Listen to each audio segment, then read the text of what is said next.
The ship came down from the sky on a Tuesday morning. It was not like the movies had shown. There were no explosions, no laser beams, no armies of strange creatures ready to destroy everything. Instead, the vessel descended slowly over New York City, its silver surface catching the morning sun like a mirror made of liquid metal. The world stopped breathing. Every television, every phone, every screen on Earth showed the same image. A ship from another world had finally arrived. Humanity was no longer alone in the universe. The vessel landed in Central Park, crushing trees and sending birds flying in every direction. For 3 hours, nothing happened. Military forces surrounded the area. Scientists set up equipment. World leaders argued over video calls about who should speak first. Then the door opened. Ambassador Silas Vren stepped onto Earth's soil and changed everything. She was tall and thin, her body made of something that looked like living crystal. Light passed through her skin, creating rainbows on the grass beneath her feet. Her eyes were deep purple, and when she smiled, it was the most peaceful thing anyone had ever seen. "We come in friendship," she said in perfect English. Her voice was soft, like wind through leaves. "The galaxy welcomes humanity." The United Nations held an emergency meeting that same day. Silas Vren stood before the leaders of every nation and told them the truth about the universe. There were 12 intelligent species living among the stars. They called themselves the Galactic Concord. They had been watching humanity for over 100 years, listening to radio signals and television broadcasts that leaked into space. "You have passed the test," Silas Vren explained. "You have developed the technology to reach beyond your world. You have shown curiosity and creativity. The Concord invites you to join us." She brought gifts. Star charts showed the locations of habitable planets. Translation devices allowed humans to speak with any species. Plans for faster-than-light engines would let humanity travel between stars in days instead of centuries. "But the greatest gift," she said, "was peace. The galaxy has known no war for 11,000 years, Silas Vren announced. Her crystal face glowed with pride. "Violence is a disease that young species carry. All civilizations eventually grow beyond it. The Concord will help humanity leave behind its aggressive nature and embrace harmony." The world celebrated. People danced in the streets. Old enemies shook hands. Countries that had pointed weapons at each other for decades began talking about cooperation instead of conflict. Within 5 years, humanity transformed itself. Nations combined their militaries into a single Earth defense force, then slowly reduced it to almost nothing. Warships were taken apart. Weapons factories became schools. Soldiers became teachers, builders, and explorers. The UES Olive Branch became the flagship of Earth's new diplomatic fleet. It was a beautiful vessel designed for peace, carrying ambassadors and scientists to meet their new galactic neighbors. Humanity's violent past seemed like a bad dream that was finally ending. But not everyone was celebrating. Deep beneath the Swiss Alps, in a bunker that officially did not exist, Admiral Chen Wei-lin watched the world change with worried eyes. She was 63 years old, with gray hair cut short and a face marked by decades of military service. She had fought in 3 wars. She had seen what happened when people trusted too easily. "Something is wrong," she said to her small team of loyal officers. They sat around a table lit by dim emergency lights. "The Concord speaks of peace like it is a gift. But peace is not given. It is earned. It is maintained. What are they not telling us?" Her officers exchanged glances. Commander Zhang spoke first. "With respect, Admiral, perhaps you are being paranoid. The Valanthi have shown us nothing but kindness." Chen Wei-lin nodded slowly. "Perhaps, but I noticed something in Ambassador Vren's speech. She said the galaxy has known no war for 11,000 years. She did not say why. She did not explain how 12 different species, with different needs and different beliefs, suddenly stopped fighting." She stood and walked to a screen showing the olive branch leaving Earth's orbit. "In all of human history, peace has never lasted forever. Something always breaks it. A resource becomes scarce. A leader becomes greedy. Fear turns to hatred. Yet the Concord claims to have solved this problem completely." She turned back to her team. "I do not believe it. And until I understand the truth, I will not leave humanity defenseless." Admiral Chen Wei-lin had made a decision months ago, when the first rumors of the Concord's invitation began spreading. While the world celebrated, she had hidden something precious. On the dark side of the moon, far from any satellite or telescope, the UES Adamantine waited in silence. It was humanity's most powerful warship, Built during the last great war between nations, its weapons could crack a continent. Its armor could survive a nuclear blast. Its crew of 500 had trained in secret, telling their families they were working on a classified research project. The adamantine was humanity's insurance policy, a weapon hidden in the shadows, ready to wake if the galaxy's peace turned out to be a lie. "We will wait," Admiral Chen told her officers. "We will watch. We will learn. And if the day comes when humanity needs to fight, we will be ready." The years passed. Humanity spread among the stars, trading and learning and making friends with species they had only dreamed about. The Volanthi taught them philosophy. The insect-like Kreth shared their knowledge of biology. The machine minds of Axiom helped them build better computers. And through it all, Admiral Chen Wei-Lin watched from her hidden bunker. Her hair turned white, her body grew weak, but her eyes remained sharp, always searching for the truth that the Concorde refused to share. She found allies in unexpected places. A young captain named Ilara Okonkwo, whose curiosity made her ask uncomfortable questions. A commander named Yusuf Okafor, who had never quite believed that humanity should abandon its warrior nature. A network of quiet doubters who smiled at the Concorde's ambassadors while keeping their suspicions hidden. "Trust but verify," Admiral Chen would tell them during their secret meetings. "Hope for the best but prepare for the worst. The galaxy may be peaceful, but the universe is vast and old. Somewhere out there, something is waiting. And when it comes, humanity must be ready to face it."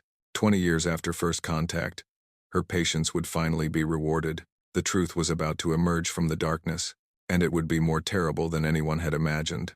Captain Ilara Okonkwo had always asked too many questions. As a child in Lagos, she had driven her teachers crazy with her endless curiosity. As a student at the Global Space Academy, she had challenged her professors until they either loved her or hated her. And now, as captain of the exploration vessel Curiosity, she was doing what she did best. She was poking at secrets that others wanted to keep buried. The Curiosity was a small ship, designed for long journeys into unknown space. Its crew of 35 had mapped dozens of star systems over the past 3 years. They had found dead worlds and living ones, ancient ruins and strange life forms, but nothing had prepared them for what they found at the edge of conquered space. A wall of silence. "There is nothing there," her science officer reported, staring at his instruments with confusion. "No signals, no energy readings, no light from stars. It is like a hole in the universe." Ilara studied the darkness on her screen. The region was called Sector Omega-7 on human star charts. The Concord had a different name for it, the Void. She had heard stories about this place. Whispered warnings from alien traders. Nervous jokes from Concord diplomats. Everyone knew about the Void, but no one would explain what it was. "I want to take a closer look," Ilara announced. Her first officer, a calm woman named Sarah Park, shook her head. "Captain, the Concorde has marked this entire sector as forbidden. We do not have permission to enter." "Then I will ask for permission." Ilara sent a formal request to the Concorde's Exploration Council. The response came within an hour, which was unusually fast. Normally, the Concorde took weeks to make decisions. The message was short. "Request denied. The Void is forbidden. Do not ask again." Most captains would have accepted that answer. Most captains would have turned their ships around and found something else to explore. But Ilara Okonkwo was not most captains. She began to dig. Over the following months, she used every contact she had made during her career. She bought drinks for alien merchants who had traveled near the Void's edge. She flattered Concord archivists into sharing old records. She even managed to seduce a young Volanthi diplomat who knew more than he should have. Piece by piece, the truth began to emerge. The Void was not empty.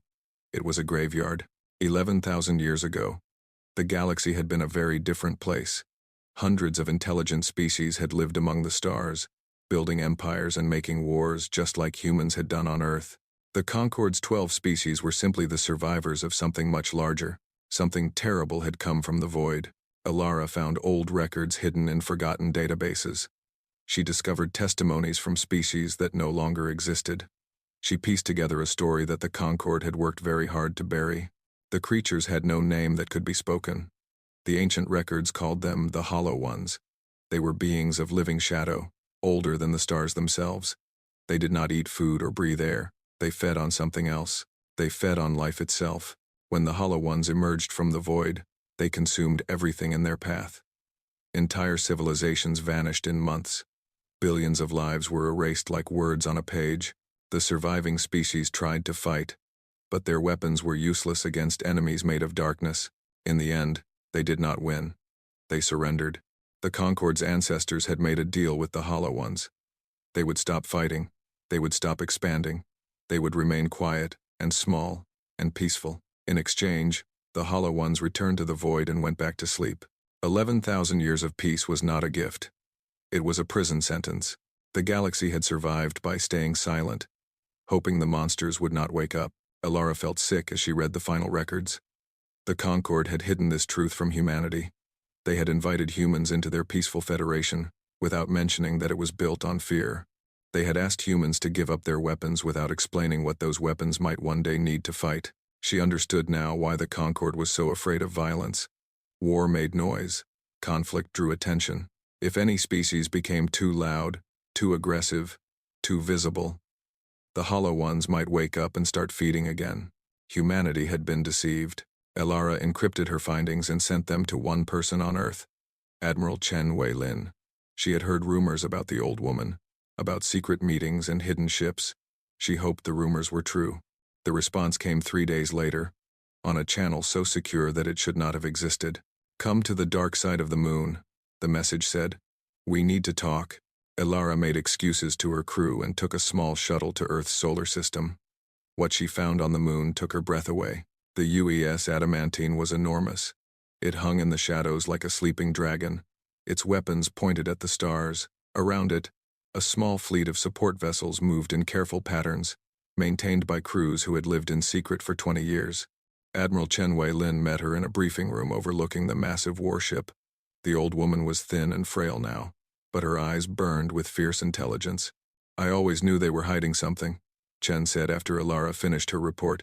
"But this is worse than I imagined. What do we do?" Alara asked. The Admiral was quiet for a long moment. Then she pressed a button on the table. Screens lit up around the room, showing faces that Alara recognized. Military officers, scientists, politicians, all people who had secretly doubted the Concord's perfect peace. "We have spent 20 years preparing for a threat we did not understand," Admiral Chen addressed the group. "Now we know the truth. The galaxy is not peaceful because war is obsolete. The galaxy is peaceful because everyone is too afraid to fight." She stood slowly, her old bones creaking. Humanity did not earn its place in the universe by being afraid. We survived ice ages and plagues. We crossed oceans in wooden ships. We split the atom and walked on the moon. Fear has never stopped us before. Her voice grew stronger. The Hollow Ones think the galaxy has forgotten how to resist. They think 11,000 years of peace has made everyone soft and weak. They are wrong. Admiral Chen Wei-Lin looked at the adamantine through the window, and for a moment, she seemed young again. "It is time to wake the monster," she said, "and show it what humanity is capable of." The order went out that night. The adamantine began powering its engines for the first time in 2 decades. Humanity was going to break the silence. The adamantine crossed into the void on a night when no stars were visible. Commander Yusuf Okafor stood on the bridge, watching the darkness swallow everything outside the windows. He was a tall man with skin like polished wood and eyes that had seen too much death during Earth's last wars. He had joined Admiral Chen's secret fleet because he believed that peace was a beautiful dream, but survival required warriors. Now he was leading the first expedition into forbidden space. "All sensors are blind," the science officer reported. Her voice was steady, but her hands were shaking. "We cannot detect anything outside the ship. No light, no radiation, no signals. Keep moving forward," Yusuf ordered. "Maintain course." The adamantine crept through the blackness like a submarine exploring the deepest ocean. Its crew of 500 worked in nervous silence, checking instruments that showed nothing and weapons that had no targets. The ship's engines hummed loudly in the empty void. Then the first shape appeared. It was a planet, or what remained of one. The world had been cracked open like an egg, its core exposed to the freezing vacuum of space. Cities covered its surface, but they were dead cities. Towers of strange metal stood frozen in eternal night. Roads led to nowhere. Ships hung in orbit, their hulls dark and lifeless. "Life signs?" Yusuf asked. "None," came the reply. This civilization has been dead for thousands of years. They found more ruins as they traveled deeper. Stations the size of small moons drifted through the darkness. Fleets of alien warships floated in perfect formation, their crews still at their posts, preserved by the cold. Entire solar systems had been emptied of life, leaving only monuments to species that no longer existed. The void was not a natural phenomenon. It was a feeding ground. Lieutenant Amara Diallo was the first to make the connection. She was young, barely 30, with a mind that saw patterns where others saw chaos. She had been studying the ruins during their journey, and now she called Commander Yusuf to her station. "Look at this," she said, pointing at her screen. A map of the void spread across the display, marked with the locations of every dead civilization they had found. The ruins are arranged in a spiral pattern, moving inward toward a central point. Yusuf studied the map. Something at the center drew them in? No. Amara's face was pale. Something at the center came out. The oldest ruins are at the edges. The newest ones are closer to the middle. Whatever killed these civilizations started at the center and worked its way outward, then stopped. Yusuf said quietly. It stopped at the edge of the void and made a deal with the Concord, which means the center might still be active. Yusuf made a decision that would change the fate of the galaxy. Set course for the center of the void.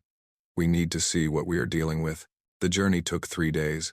What they found at the center was beyond anything they had imagined. A structure floated in the absolute darkness, so vast that the adamantine seemed like a toy beside it. It was not a ship or a station. It was something organic, something grown rather than built. Tendrils of shadow spread from its surface, connecting to other structures in the distance. The whole thing pulsed slowly, like a sleeping heart. "What is that?" someone whispered. Before anyone could answer, Yusuf made his second decision. "Launch a probe. I want a closer look." The small robot vessel detached from the adamantine and drifted toward the structure. Its cameras sent back images of strange surfaces and alien geometries. Everything was dark. Everything was still. Then the probe touched the structure's surface, and the void screamed. The sound was not heard through speakers or instruments. It cut directly into the minds of every person on the adamantine. 500 humans collapsed at their stations, clutching their heads as ancient hatred poured into their thoughts. "We sleep. Who wakes us?" The structure lit up with terrible light. The tendrils began to move, and from the shadows between the dead worlds, shapes began to emerge. The hollow ones were not creatures in any normal sense. They were absences, holes in reality that moved with horrible purpose. Looking at them hurt the eyes. The mind rejected what it was seeing, trying to make sense of beings that existed outside the rules of physics. They were hungry. "Battle stations," Yusuf shouted, fighting through the pain in his skull. "All weapons online. Prepare to." The first hollow one passed through the adamantine's shields like they did not exist. It touched the hull, and the metal began to rot. Crew members in that section aged decades in seconds, their screams cutting off as their bodies crumbled to dust. More shapes approached. Dozens, hundreds, thousands. "Fire everything," Yusuf commanded. The adamantine unleashed the full fury of human weapons technology. Nuclear missiles, plasma cannons, kinetic accelerators that fired projectiles at a fraction of light speed. The darkness lit up with destruction. Most of the attacks passed through the hollow ones without effect. They were shadows, after all. How could you kill a shadow? But some shots hit something real. A hollow one caught in the blast of a nuclear warhead twisted and shrieked. Another, struck by a concentrated plasma beam, tore itself apart trying to escape the heat. They could be hurt. They could be damaged. Maybe they could even be killed, but there were too many of them. "Commander," the navigation officer shouted. "They are not just attacking us. They are heading for the void's edge, heading for conquered space." Yusuf understood immediately. The hollow ones were not just defending themselves. They were seizing an opportunity. After 11,000 years of sleep, they had been awakened, and they were hungry for more than one small warship. They were going to feed on the entire galaxy. "We have to warn them," Yusuf said. "Get a message to Admiral Chen. Tell her what we found. Tell her what is coming. Communications are jammed. The hollow ones are blocking all signals." Yusuf looked at his dying ship, at his dying crew, at the army of nightmares streaming past them toward innocent worlds. He had one choice left. Set collision course for the main structure. Maximum speed. His officers stared at him. They knew what he was asking. If we cannot stop them, we can slow them down, Yusuf explained. His voice was calm now, peaceful almost. That structure is their home, their heart. If we hurt it badly enough, they might come back to protect it. That will buy the galaxy time. He activated the ship-wide communication system. All hands. This is Commander Okafor. Prepare for ramming speed. It has been an honor serving with you. No one argued. No one tried to escape. They were humans, after all. They came from a species that had always chosen to fight rather than surrender. The adamantine accelerated toward the pulsing structure at the heart of the void. Hollow Ones turned to intercept, but the ship was moving too fast now. Its engines burned with everything they had left. In the final moments, Commander Yusuf Okafor thought of Earth. He thought of blue skies and green forests. He thought of children laughing and music playing. He thought of everything humanity had built and everything they still might become. Then the adamantine struck the structure and detonated its entire nuclear arsenal. The explosion was visible from the edge of the void. The structure cracked. The tendrils went wild with pain. And across the galaxy, every being capable of hearing felt the Hollow One's scream of rage and agony. The monster was wounded. But it was not dead, and now it was fully awake. The Concorde received the news in the worst possible way. Ambassador Silas Vren was addressing a gathering of diplomats on the Valanthi homeworld when the screams began. Every being in the room fell to their knees as the psychic wave hit them. It was pain and terror and ancient memory, all mixed together in a single horrible moment. The Hollow Ones had awakened. Within hours, the first attacks began. Border worlds went silent. Colonies vanished. Ships that had been traveling peacefully through space simply stopped existing, consumed by shadows that appeared from nowhere. The Concorde's response was exactly what 11,000 years of fear had taught them.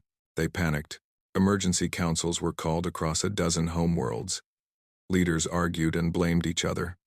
The Valanthi wept and prayed to gods they had forgotten. The insect-like Kreth sealed their hive bunkers and prepared to hide underground for centuries. The machine minds of Axiom calculated the probable extinction of all organic life within 18 months. No one talked about fighting back. Fighting was what had failed last time. Fighting was what had killed hundreds of species and forced the survivors to beg for mercy. Some leaders suggested surrendering immediately. Perhaps the Hollow Ones would accept another deal. Perhaps they would go back to sleep if everyone became quiet again. Then Admiral Chen Wei-Lin's message reached them. The old woman appeared on every screen in conquered space. She was standing on the bridge of a small warship, her white hair pulled back, and her ancient eyes burning with determination. Behind her, humans worked at military stations, preparing for battle. "My name is Chen Wei-Lin," she announced. "I speak for the people of Earth. We know what is coming.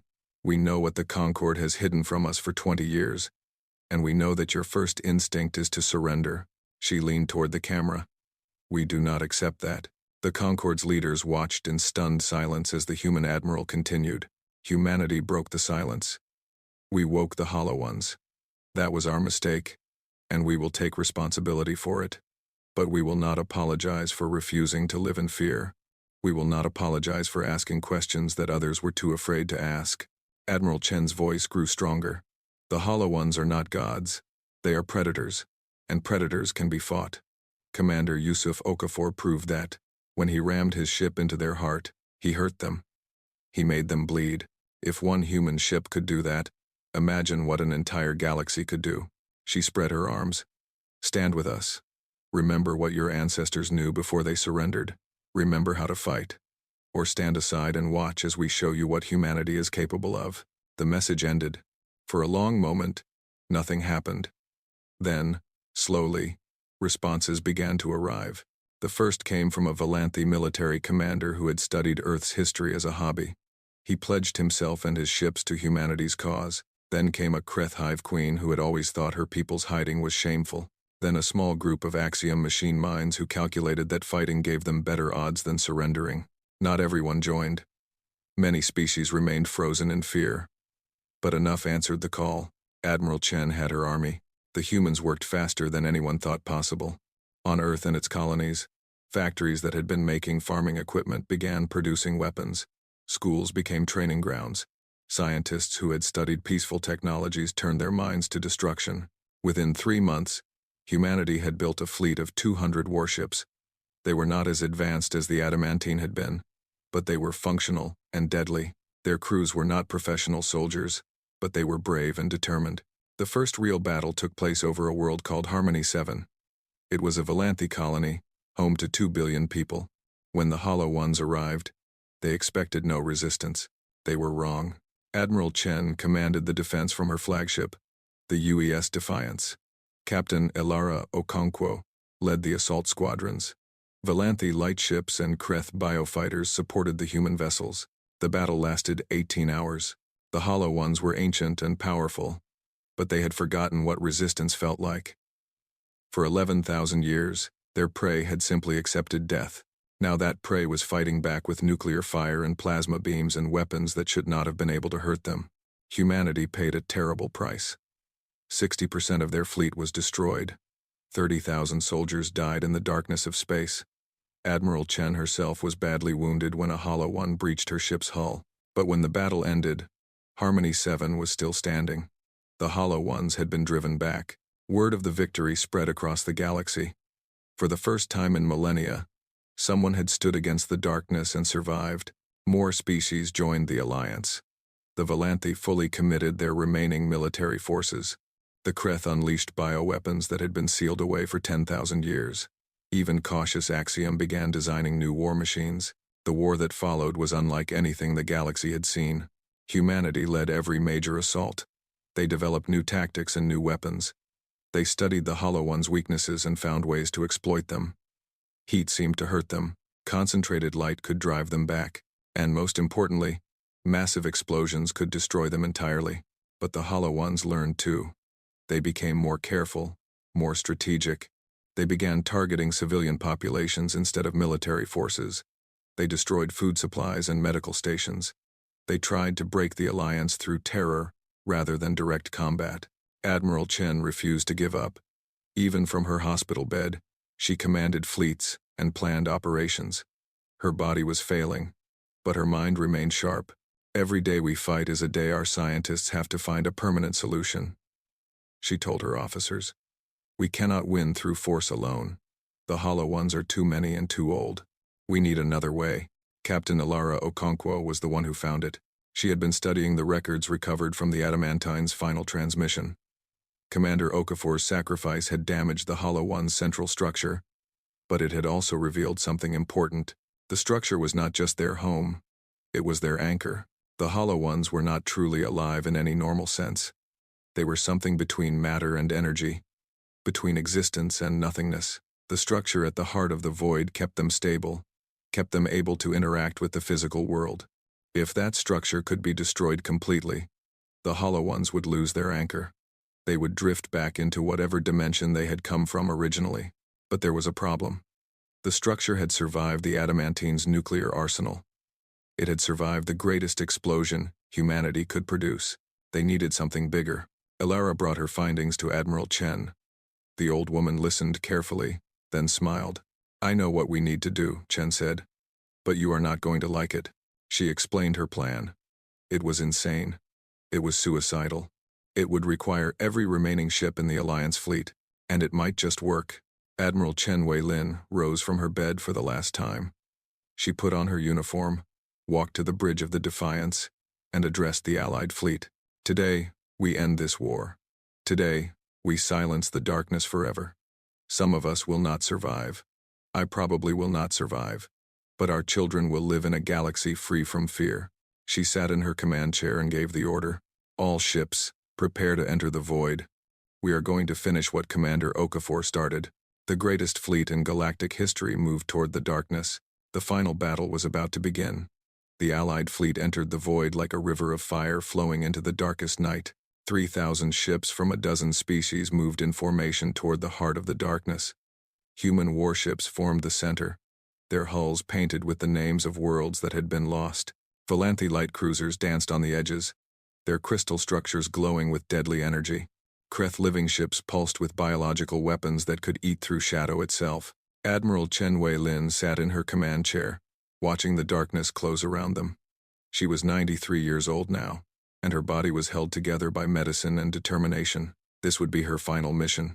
All ships report ready, her communications officer announced. Chen nodded. Then let us end this. The Hollow Ones came to meet them. They rose from the ruins of dead civilizations, from the surfaces of murdered worlds, from the spaces between the stars. Thousands of them. Millions. More shadows than anyone had ever seen gathered in one place. A tide of darkness that threatened to swallow everything. Remember the plan, Chen broadcast to the fleet. We do not need to defeat them all. We just need to reach the center. The battle began. Ships exploded. Shadows consumed. Weapons fire lit up the void like a second Big Bang. Human pilots flew into certain death with smiles on their faces. Valanthi commanders sang ancient war songs as their vessels burned. Kreth warriors released their final spawning, creating new fighters even as they died. Captain Alara Okonkwo led the assault squadron that cut the deepest path. Her ship, the Curiosity II, weaved through the chaos with impossible skill. She had spent months studying the Hollow Ones' movements, learning their patterns. Now she used that knowledge to slip past defenses that should have been impenetrable. "Admiral, I can see the structure," she reported. "It is damaged but still functional. Commander Okafor's sacrifice cracked it, but it has been healing. Then we need to crack it again," Chen replied. "And make sure it never heals." The plan was simple and terrible. They could not destroy the structure with weapons. Even nuclear bombs only damaged it temporarily. But Alara had discovered something in her research. The Hollow Ones fed on life.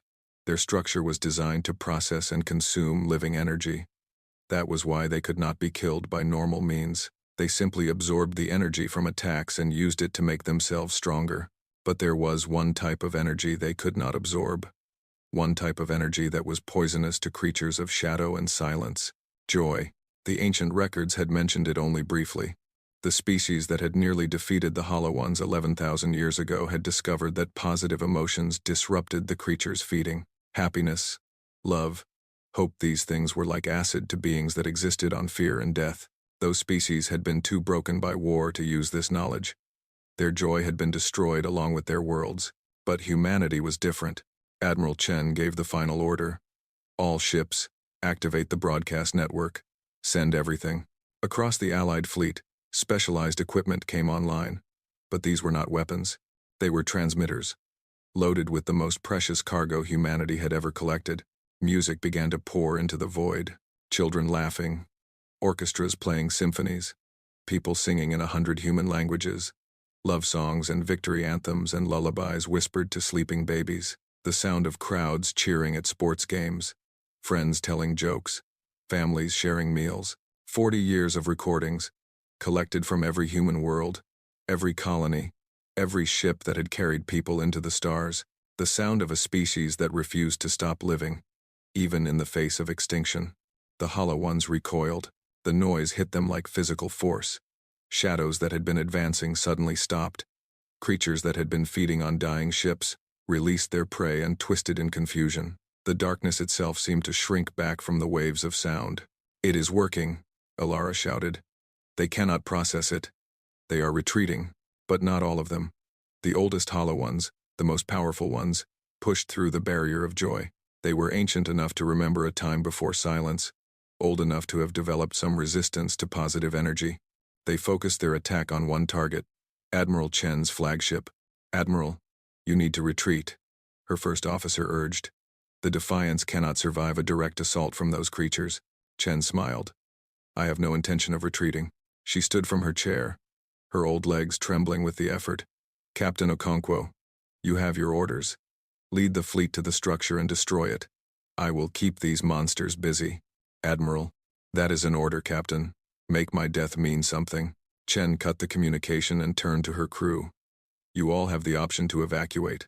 I will not ask anyone to die with me." No one moved. These were humans, after all.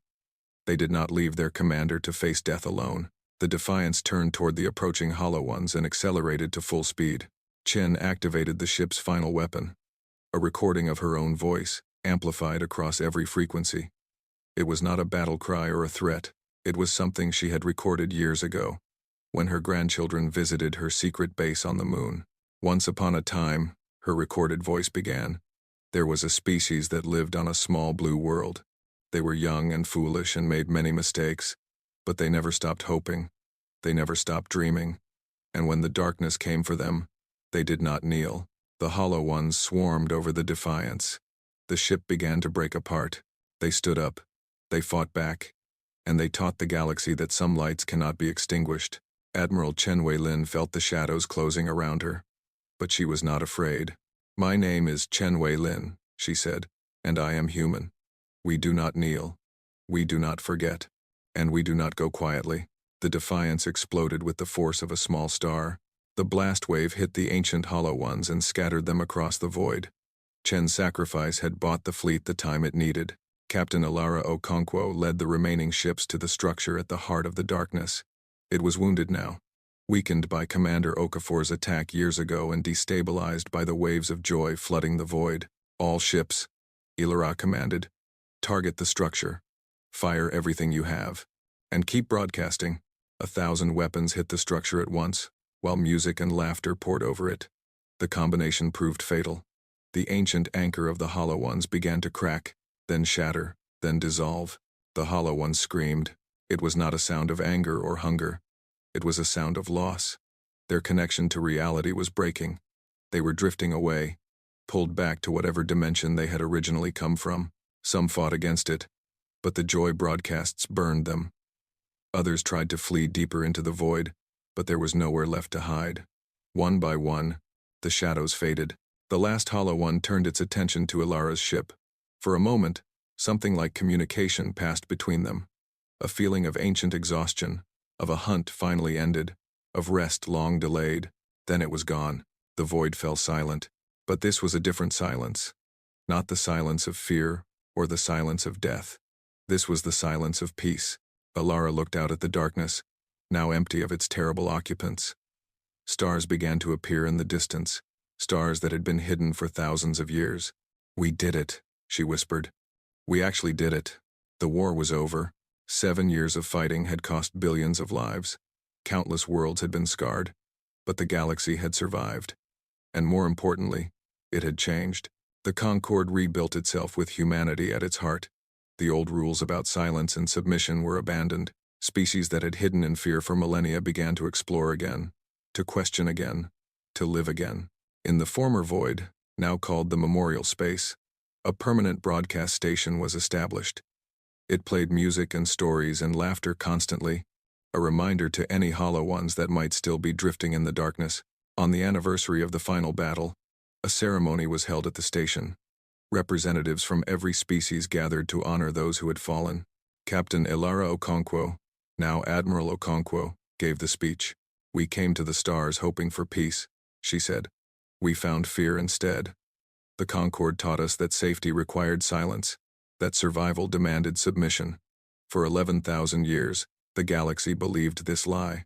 She looked out at the assembled crowd, at humans and Valanthe and Kreth and a dozen other species standing together. Humanity showed them another way. We showed them that peace built on fear is not peace at all. We showed them that the light does not defeat darkness by hiding from it. The light defeats darkness by shining brighter. She pressed a button, and the broadcast station increased its output. Music filled the memorial space, the joyful noise of 100 worlds living without fear. Admiral Chen Wei-lin once told me that trust must be verified. She was right. But Commander Yusuf Okafor taught me something just as important. Sometimes trust must be earned through sacrifice. Ilara smiled, thinking of all the friends she had lost and all the children who would never have to live in fear. The Concord survived for 11,000 years through silence. But silence is not living. From this day forward, the galaxy will survive through something better, through hope, through courage, through the simple, stubborn refusal to stop singing even when the darkness tries to swallow us. She raised her hand in a final salute. "We do not kneel. We do not forget. And we do not go quietly."